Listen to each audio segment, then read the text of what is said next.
గ్రామాల్లో చాలా చోట్ల కూడా బొడ్డురాయిని ప్రతిష్టాపన చేస్తుంటారు. ప్రతిష్ఠ చేసిన దగ్గర నుంచి కూడా ఆ బొడ్డురాయికి వివిధ పూజా క్రతువులన్నీ కూడా నిర్వహిస్తూ ఉంటారు. అయితే కొన్ని చోట్ల బొడ్డురాయి యొక్క ప్రతిష్ఠ సక్రమంగా జరగలేదనో, కొంత అరిష్టం సంభవించిందనేది చాలా పెద్ద ఎత్తున వినిపిస్తున్నమాట. ఈ క్రమంలోనే తురకపాలెంలో కూడా కొంతకాలంగా చూస్తాను.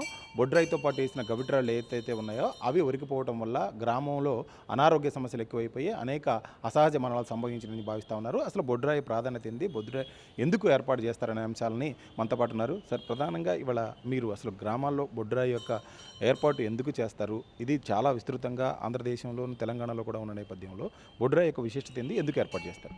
అసలు ప్రపంచం మొత్తం ఉందండి.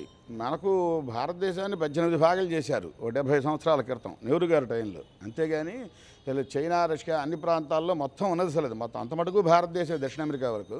కాకపోతే విషయం ఏంటంటే ఈ బొడ్డురాయికి ప్రతి సంవత్సరం దీనికి దానికి చేయవలసిన అర్చనలు చేయటం వల్ల వాళ్ళకి అనారోగ్యాలు, సమస్యలు, తీవ్రమైనటువంటి ప్రమాదకరమైనటువంటి మరణాలు కానీ ఇటువంటివన్నీ తగ్గిపోతాయని మనకు శాస్త్రధర్మం చెబుతున్నది. ఆ ధర్మం ప్రకారంగా వాటిని ఆచరిస్తారు. అది పరిస్థితి. అంటే ఎందుకు ప్రతిష్టాపన చేస్తారు? అసలు ప్రతిష్ట యొక్క ఉద్దేశం ఏంటి? ప్రతిష్ట ఉద్దేశం గ్రామం మొత్తానికి మధ్య భాగాన్ని తీసుకొని అక్కడ ప్రతిష్ట చేస్తారు.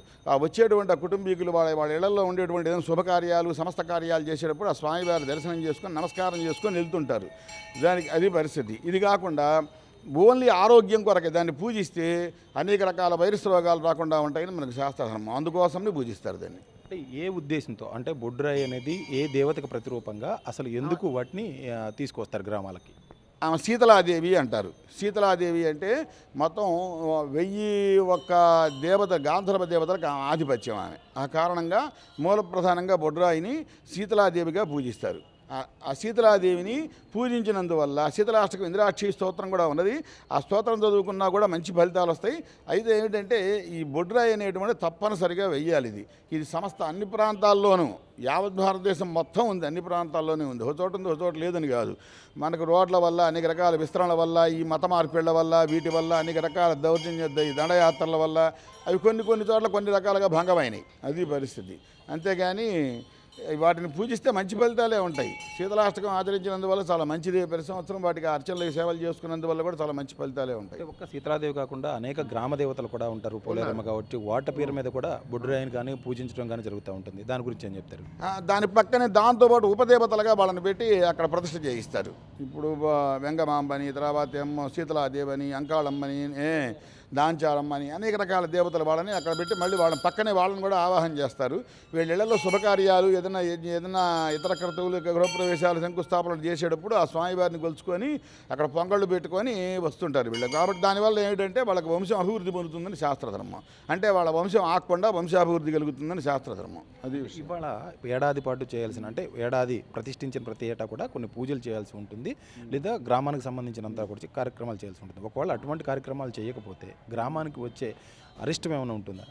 అంటే దానివల్ల అనారోగ్య సమస్యలు పెరుగుతాయి. దీనివల్ల కొంచెం అకాల మరణాలు ఇటువంటివి పెరుగుతాయని మనకు శాస్త్రధర్మం చెబుతున్నది. అది విషయం, జరుగుతున్న విషయం అది. అంటే చాలామంది వీటిని మూఢనమ్మకాలను కొట్టిపారేసేవారు ఉన్నారు. లేదు, అలా పూజించకూడదు, బొడ్డురాయి పెట్టకూడదు అని చెప్పేసి. అందులోనూ ముఖ్యంగా వివిధ కులాలకు సంబంధించి, మతాలకు సంబంధించిన కూడా చాలా దాని మీద విమర్శలు ఉన్న నేపథ్యాన్ని దాన్ని ఏ విధంగా చూడాల్సి ఉంటుంది? అసలు కులం అంటేనే స్త్రీ పురుషుల లైంగిక జంతు లక్షణాల క్రోమోజోముల పరివర్తన మార్పుని కులము అంటారు వేదంలో. కులం అంటే ఎక్కువ లేదు, తక్కువ లేదు. అది దేనికి వరకు వైద్య శాస్త్రానికి సంబంధించింది కులం అనేది. ఇకపోతే వృత్తులు తీసుకెళ్లి కులానికి తగిలిచ్చారు. అంతేగాని దీనికి సంబంధం లేదు. మన కృష్ణభవనుడు ఎప్పుడో స్టేట్మెంట్ ఇచ్చాడు 5000 సంవత్సరాల క్రితమే. ఉత్తమం కుల విద్యాచ, మధ్యమం కృషి వాణిజ్యం, అధమం సేవకావృత్తి, మృత్యసేవ జీవనాథని. అది పరిస్థితి.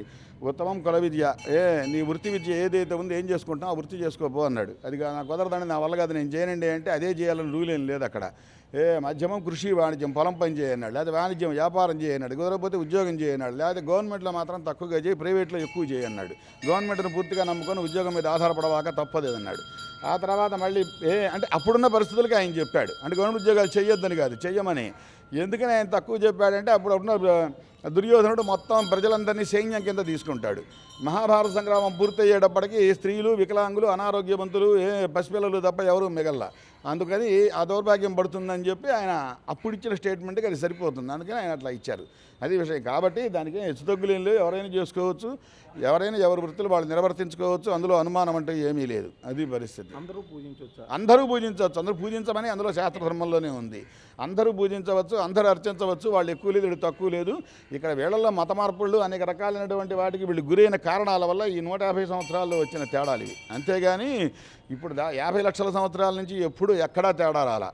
ఓన్లీ ఇప్పటిది కాదుగా ఈ చరిత్ర, రామాయణ చరిత్రకు కూడా ఇంక వెనకది.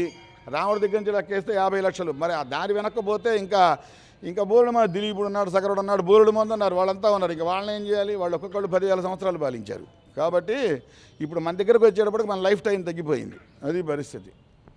ఇది ముఖ్యంగా కూడా చెప్తా ఉంది. బొడ్డురాయి అనేది శాస్త్రధర్మం ప్రకారమే కొంతమంది దేవతలను పూజించడం కోసం గ్రామాల్లో ఏర్పాటు చేస్తారు. ప్రతి ఏటా కూడా ప్రతిష్ఠించిన దగ్గర నుంచి కూడా కొన్ని పూజలు చేస్తూ ఉంటారు. ముఖ్యంగా ఆరోగ్యపరమైన విషయాల కోసమే ఈ గ్రామ దేవతలను బొడ్డురాయిలో ప్రతిష్ఠించి పూజించడం జరుగుతుందని చెప్పేసి పండితులు చెప్తున్నారు. కెమెరామెన్ నాగరాజుతో నాగరాజు, TV9 గుంటూరు.